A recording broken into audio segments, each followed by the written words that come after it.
Welcome to our class Deep Insights. So today we are discussing about ମୌଳିକ ସାକ୍ଷରତା ଏବଂ ସଂଖ୍ୟା ଜ୍ଞାନର ପ୍ରକୃତି, nature of foundational literacy and numeracy.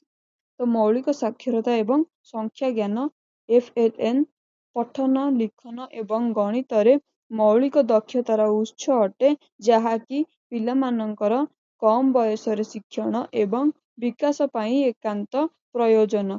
ଏହା ଭବିଷ୍ୟତର ସଫଳତା ଏବଂ ସାମଗ୍ରିକ କଲ୍ୟାଣ ପାଇଁ ଏକ ଜଟିଳ ମୂଳଦୁଆ ଅଟେ। ମୌଳିକ ସାକ୍ଷରତା ଏହା କଥିତ ଭାଷା ପଠନ, ପଠନରେ ଅନର୍ଗଳ, ପଠନରେ ବୋଧ ଏବଂ ଲିଖନରେ ପାରଙ୍ଗମତାକୁ ବୁଝାଇଥାଏ। ମୌଳିକ ସଂଖ୍ୟା ଜ୍ଞାନ ଏହା ସଂଖ୍ୟା ଗଣିବା, ଯୋଗ, ବିୟୋଗ, ମୂଲ୍ୟାୟନ ତଥା ସଂଶ୍ଳେଷଣ କରିବାର ଦକ୍ଷତାକୁ ବୁଝାଇଥାଏ।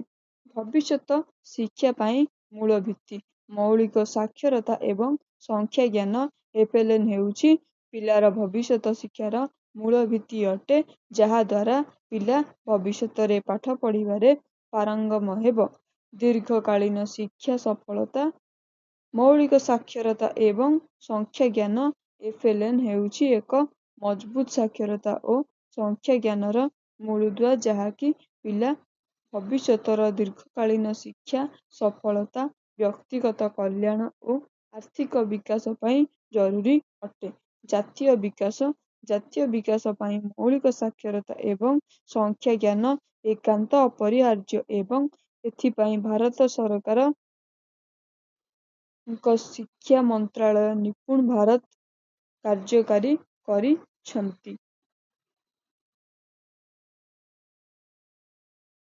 ଇଏ ଗଲା ତାର ନେଚର।